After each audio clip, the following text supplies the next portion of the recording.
8ஆம் வகுப்பு அறிவியல் தாவர உலகம் பாடத்தின் புக் பேக் கொஸ்டின். ஒரு விதையிலை தாவர விதைகள் டேஸ் வித்திலைகளை மட்டுமே கொண்டுள்ளன. ஆன்சர் வந்து ஒரு வித்திலை தான் கொண்டு இருக்கும். புரியிற மாதிரி சொல்லணும் அப்படின்னா, தாவரங்களை வந்து ஒரு வித்திலை தாவரங்கள், இரு வித்திலை தாவரங்கள்னு 2ஆ பிரிப்போம். மோனோகாட்டிலிடினே, டைகாட்டிலிடினே.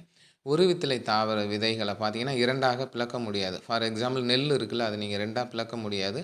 ஆனால் இரு வித்திலை தாவரத்துக்கு ஒரு நிலக்கடலை எடுத்துக்கிட்டிங்கன்னா அது இரு சம பாகமாக பிளக்க முடியும். இப்போ ஒரு வித்திலை தாவரத்துக்கு எடுத்துக்காட்டு நெல், புல், மூங்கில், வாழை எல்லாம். இது எதை வச்சு கண்டுபிடிக்கலாம்னா, அந்த இலைகள் வந்து இணைப்போக்கு நரம்பமைவு காணப்படும். இருவித்திலை தாவர இலைகள் பார்த்தீங்கன்னா, குறுக்கமைவு காணப்படும். இலைகள் வந்து சிக்குமுக்காக இருக்கும். அடுத்து வேர்கள் பார்த்தீங்கன்னா, இது வந்து சல்லி வேர் தொகுப்பு. ஒரு வித்திலை தாவரம். இரு வித்திலை தாவரம் பார்த்தீங்கன்னா, ஆணி வேர் தொகுப்பு. ஒரு வித்திலை தாவரம் குறுகிய வாழ்நாள் கொண்டது. அது வந்து நீண்ட வாழ்நாள் கொண்டது. மலர்கள் பார்த்தீங்கன்னா, ஒரு வித்திலை தாவரம் மூவங்க மலர்கள். அது வந்து பார்த்தீங்கன்னா 5 அங்க மலர்கள். ஓகே. அடுத்து பாருங்க. பழுப்பு பாசி டேஸ் வகுப்பை சேர்ந்ததுன்னா பியோபைசி. இதே சிவப்பு பாசி அப்படின்னு கேட்டாங்கன்னா ரோட்டோபைசி. ஓகேவா? அடுத்து பாருங்க. அகார் அகார் டேஸ் என்ற பாசியில் இருந்து பெறப்படுகிறது. சிவப்பு பாசியில் இருந்து அகார் அகார் பெறப்படுகிறது. பூஞ்சைகளின் சேமிப்பு பொருள் கிளைக்கோஜன் மற்றும் எண்ணெய். டேஸ் என்பது முதலாவது உண்மையான நில தாவரம் அப்படின்னு கேட்குறாங்க. டெரிட்டோபைட்டுகள். டேஸ் தாவரங்களில் சைலம் மற்றும் புளோயம் காணப்படுவதில்லை அப்படின்னா பிரயோஃபைட் தாவரங்களில், அதாவது நீர்நில வாழ் தாவரங்களில் சைலம் புளோயம் காணப்படுவதில்லை. டேஸ் தாவரங்களில் வலைப்பின்னல் நரம்பு அமைப்பு காணப்படுகிறது. இருவித்திலை தாவரங்களில் தான் அந்த வலைப்பின்னல் நரம்பு அமைவு. ஒருவித்திலை தாவரங்கள்னா இணைப்போக்கு நரம்பு அமைவு. ஓகே, புரியுதா? இப்போ வாழை இலையில் பார்த்தீங்கன்னா நரம்பு எப்படி நேராக இருக்கும்.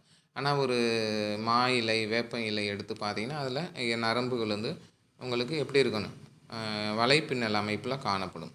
ஓகேவா? சரியா தவறா? பாலிப்பட்டலே துணை வகுப்பில் அள்ளி இதழ்கள் தனித்தவை. அது வந்து பார்த்திங்கன்னா சரி.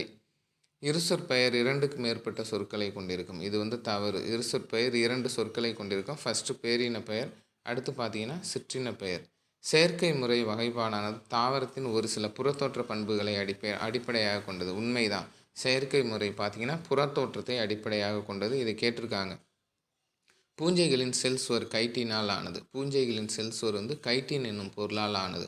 ஓகே, அந்த கைட்டின் மனித உடலில் கூட இருக்குது. நம் மனிதனோட முடி, நகம் இதெல்லாம் பார்த்தீங்கன்னா கைட்டினால் ஆனது தான். ஆனால் பொதுவாக செல்களின் உடல் வந்து அந்த செல்லுலோஸ் அதால் ஆனது. அதை பார்த்துங்க. இது கேட்பாங்க, வைரஸின் உடல் எதனால் ஆனதுன்னா கேப்சிட் என்ற புரத உரையால் ஆனது. எல்லாமே ரொம்ப முக்கியம். ஓகேவா? பைனஸ் ஒரு மூடிய விதை தாவரங்கிறாங்க. தவறு. பைனஸ் வந்து ஒரு திறந்த விதை தாவரம். அனைத்து பிரயோஃபைட்டுகளும் நீர்நிலவாழ் தாவரங்கள். தவறு. அனைத்து பிரயோஃபைட்டுகளும் நீர்வாழ் தாவரங்கள் இல்லை, அது நீர்நிலவாழ் தாவரங்கள். இருவித்திலை தாவரங்கள் ஜிம்னோஸ்பம் தாவரங்களை விட நன்கு வளர்ச்சியடைந்த பண்புகளை கொண்டிருக்கும். கண்டிப்பாக திறந்த விதை தாவரங்களை விட மூடிய விதை தாவரங்கள் வந்து நல்ல வளர்ச்சி அடைந்த பண்புகளை கொண்டிருக்கும். பிரயோஃபைட்டுகளில் மாஸ்கள் நன்கு வளர்ச்சி அடைந்த தாவரம். கரெக்டு. மாஸ் அப்படிங்கிறது ஒன்றும் கிடையாது, நம்ம காளான் அல்லது பாசியை தான் அப்படி சொல்லுவோம். ஓகேவா? பிரயோபைட்டுகளில் ஸ்போரோபைட் தாவர நிலை ஓங்கியது. தவறு. அந்த ஸ்போரோபைட்டுங்கிறது ஒடுங்கிய நிலை. டெரிட்டோபைட்டுகளில் ஸ்போரோபைட் நிலை ஓங்கியது. இது வந்து சரியானது. ஓகேவா? இந்த பொறுத்துக்கும் அதோட பார்த்துருங்க. சைனோபைசி அப்படிங்கிறது நீல பச்சை பாசி. குளோரோபைசி அப்படிங்கிறது பச்சை பச்சை பாசி. பெயோபைசிங்கிறது பழுப்பு பாசி. ரோட்டோபைசிங்கிறது சிவப்பு பாசி. ரொம்ப முக்கியம். நல்லா பார்த்துங்க ஃப்ரெண்ட்ஸ். நன்றி, வணக்கம்.